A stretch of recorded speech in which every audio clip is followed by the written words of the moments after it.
10वीच्या board एक्झाममध्ये मराठी विषयात 70+ 75+ marks पाडणे खूपच अवघड जाते. पण जर तुम्ही यावेळीतील 4 टिप्स जर फॉलो केल्या तर तुम्हाला नक्कीच 10वीच्या मराठी पेपरमध्ये 75+ मार्क्स पडतील. तर मित्रांनो, तुम्हाला माहिती असेल आपला जो पेपर आहे तो 80 मार्क्सचा असतो.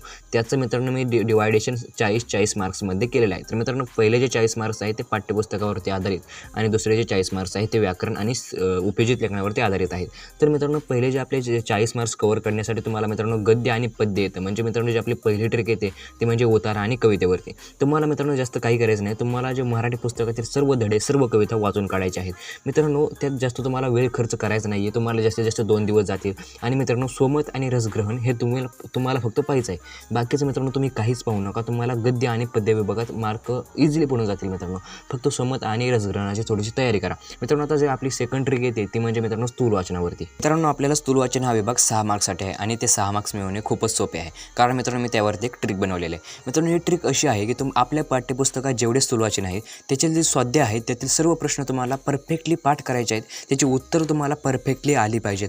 तर मित्रांनो, मी तुम्हाला सांगतो तुमचे 6 मार्क्स जे आहेत ते तुमचे परफेक्ट होऊन जातील. कारण तर मित्रांनो, जे बोर्ड एक्झाममध्ये जे आपले स्थूल वाचनामध्ये स्वाध्यायाचे जे प्रश्न आहेत ते डायरेक्टली जसेच तसे काही वेळेस थोडेसे बदल करून टाकले जातात. त्यामुळे मित्रांनो, जे 6 मार्क्स आहेत ते तुम्हाला मिळवणं खूप डिफिकल्ट जाणार नाही. हे तुम्ही ट्रिक फॉलो करा, तुम्हाला नक्कीच 6 मार्क्स मिळतील.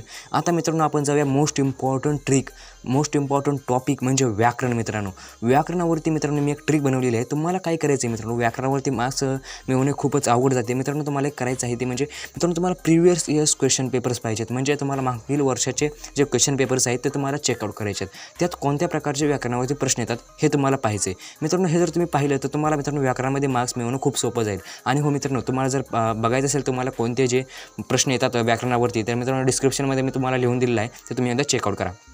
आणि हो मित्रांनो, आता जो मेन इम्पॉर्टंट टॉपिक आहे तो म्हणजे उपयोजित लेखन. मित्रांनो, आपल्याला माहीत असेल उपयोजित लेखनामध्ये म्हणजे ऑर अथवा किंवा यापैकी 2 यापैकी 1 असे जे ऑप्शन असतात त्याचे मित्रांनो तुम्हाला पुरेपूर यूज करायचा आहे. मित्रांनो, मी यावरती एक ट्रिक बनवलेला आहे. मित्रांनो, तुम्हाला सांगतो, जर तुम्हाला जास्त जर मार्क्स स्कोअर करायचे असतील उपयोजित लेखनामध्ये तर तुम्हाला समजायचं, जर पत्रलेखन असेल तर तुम्हाला औपचारिक पत्र अटेम्प्ट करायचं आहे. आणि हो मित्रांनो, सारांश लेखनाकडे तुम्ही जाऊ नका. सारांश लेखनमध्ये मार्क्स मिळत नाहीत आणि अनौपचारिक पत्रही जास्त करून ट्राय करू नका तुम्ही जास्त करायचं. तुम्ही औपचारिक पत्राकडे जावं, तुम्हाला जास्त मार्क्स मिळतील. आणि आता हो मित्रांनो, जाहिरात लेखन, कथा लेखन आणि बातमी लेखन, माझं असं म्हणणं आहे मित्रांनो, तुम्हाला जाहिरात लेखन फिक्स करायचं आहे.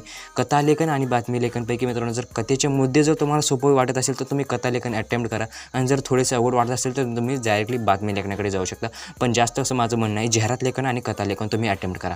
हो, आणि मित्रांनो आता राहिलं म्हणजे तिसरं मित्रांनो, वैचारिक निबंध, आत्मकथन आणि प्रसंग लेखन. माझं असं मत आहे मित्रांनो, तुम्ही प्रसंग लेखन आणि आत्मकथन अटेम्प्ट करा. कारण मित्रांनो ते तुम्हाला सोपं जाईल. मित्रांनो, त्यात मार्क जास्त पडतात. मित्रांनो, वैचारिक निबंधामध्ये मार्क्स जास्त पडत नाही. असं मित्रांनो, हे जर तुम्ही सर्व जर तुम्ही असे फॉलो केलं तर मित्रांनो तुम्हाला मार्क्स उपयोजित लेखनामध्ये पडतील. आणि हो मित्रांनो, उपयोजित लेखनामध्ये तुम्हाला प्रत्येकाचं 20-20 जे नमुने आहेत ते तुम्हाला ऑब्झर्व करायचे आहेत. आणि 10-10चे मित्रांनो जर तुम्ही नमुने जर परफेक्टली लिहून काढले तर मित्रांनो मी तुम्हाला फिक्स देतो गॅरंटी, तुम्हाला उपयोजित लेखनामध्ये खूप असे मस्त असे मार्क्स पडतील. मित्रांनो, तुम्हाला उपयोजित लेखनामध्ये 24 पैकी मित्रांनो 22-20 मार्क्स तर इझिली पडून जातील. तर मित्रांनो, ह्या जर तुम्ही सर्व 4 टिप्स मी सांगितले आहेत तर तुम्ही फॉलो केल्या तर मित्रांनो तुम्हाला नक्कीच 75+ मराठी विषयामध्ये मार्क नक्कीच पडतील. मित्रांनो, ह्या जर सर्व ज्या टिप्स आहेत ते तुम्ही नक्की फॉलो करा. आणि मित्रांनो, व्हिडिओ आवडल्यास लाईक आणि चॅनल सबस्क्राईब जरूर करा.